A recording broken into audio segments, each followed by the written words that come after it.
This lecture, The Wild West of Economics, will focus on the post-Civil War economy and the growth of big business. Post-Civil War economy.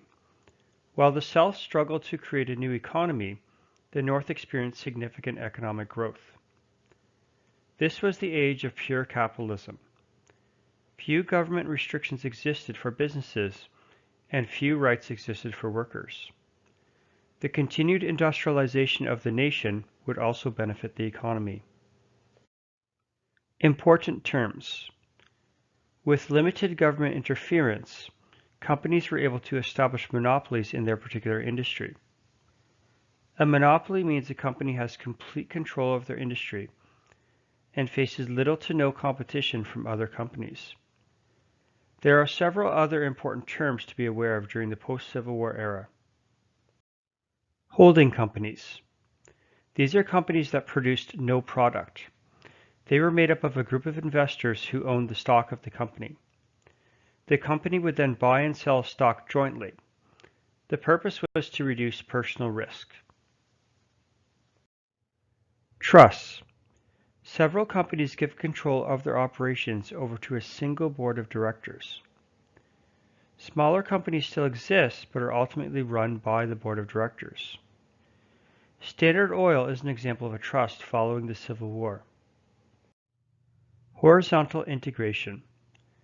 Several companies who engage in similar activities join together as one company. For example, 5 oil refineries consolidate operations. A monopoly can be achieved if a company takes over all of their competitors in the same industry. This is exactly what Standard Oil did following the Civil War. Vertical integration. Several businesses who perform similar tasks join together. A company can end up controlling supply and demand. Standard Oil is once again the most prominent example. In the end, they controlled oil rigs, oil refineries, and even products that consumed oil. Take a moment to interpret the political cartoon.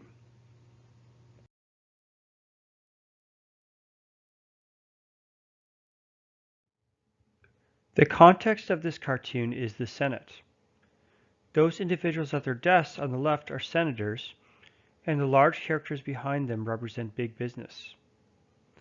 There are also several signs that indicate the Senate is only open to monopolies and not regular people.